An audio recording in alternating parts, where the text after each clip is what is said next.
Terre. Retour sur les opérations menées la semaine dernière par nos armées au Proche et Moyen-Orient. Les armées françaises ont renforcé leur dispositif face à la dégradation majeure de la situation sécuritaire dans la région afin de contribuer à la défense des intérêts français et européens.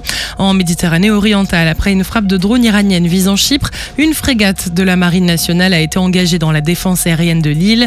Le porte-avions Charles de Gaulle et son groupe aéronaval ont été redirigés vers la Méditerranée orientale aux côtés de frégates alliées, néerlandaises, espagnoles et italiennes, illustrant la solidarité européenne en matière de défense.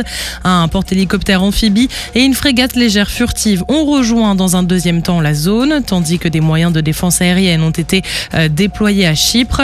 Cette réorganisation du dispositif français vise à protéger les ressortissants français et européens et soutenir les alliés de la France et garantir la liberté de navigation dans cette zone stratégique. Au Liban, face à la reprise des affrontements au sud du Litani, la Force Commander Réserve intégrée à la FINUL s'engage aux côtés des populations locales en acheminant plusieurs tonnes de vivres à la Croix-Rouge libanaise pour soutenir les habitants des zones les plus touchées. En parallèle, plusieurs dizaines de tonnes de produits de première nécessité ont été livrées aux forces armées libanaises depuis la France afin d'appuyer leurs actions.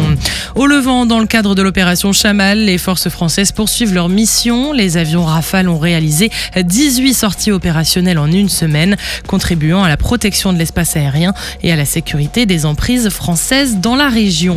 Aux Émirats arabes unis, les forces françaises participent également à la défense du territoire émirien face aux menaces aériennes.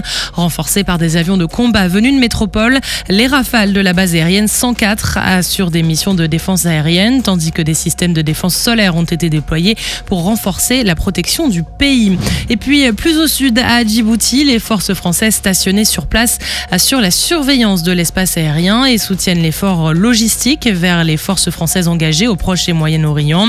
En parallèle, le détachement d'instruction opérationnelle des troupes aéroportées a achevé la formation d'élèves officiers djiboutiens. Ce stage incluait une instruction théorique au sol, puis une phase pratique de 6 sauts menés à partir d'un avion de transport tactique CASA français.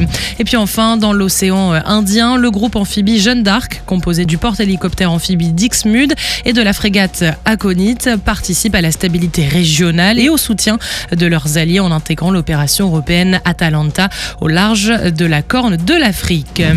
Retour en Europe, les armées françaises restent pleinement mobilisées dans la défense du flanc oriental de l'Alliance, tout en renforçant leur interopérabilité avec les forces alliées à travers de nombreux exercices. Et on démarre en Roumanie, où dans le cadre du bataillon multinational de l'OTAN, des unités françaises ont participé début mars à l'exercice Eagle Fury. Fantassins et cavaliers blindés y ont conduit des tirs d'entraînement, incluant des débarquements d'assaut depuis des véhicules blindés d'infanterie et des tirs en mouvement de chars Leclerc, permettant de maintenir un haut niveau de préparation opérationnelle. En Pologne, un détachement français poursuit la formation des forces armées ukrainiennes. Les instructeurs dispensent des entraînements au combat en zone urbaine, à la manœuvre d'infanterie au niveau du groupe ou encore aux techniques de combat rapprochées afin de répondre au mieux aux besoins opérationnels du partenaire ukrainien. En Atlantique Nord, la Marine nationale a pris part à plusieurs exercices interalliés. Au large de la Norvège, l'exercice Dynamic Guard a mobilisé des unités françaises, espagnoles et allemandes autour de scénarios de lutte anti-aérienne et de guerre électronique, avec notamment des simulations d'attaques aériennes et de brouillage radar. Sur terre, sur mer, comme dans les airs. Skyrock PLM, en équipe avec Uneo, la mutuelle des forces armées.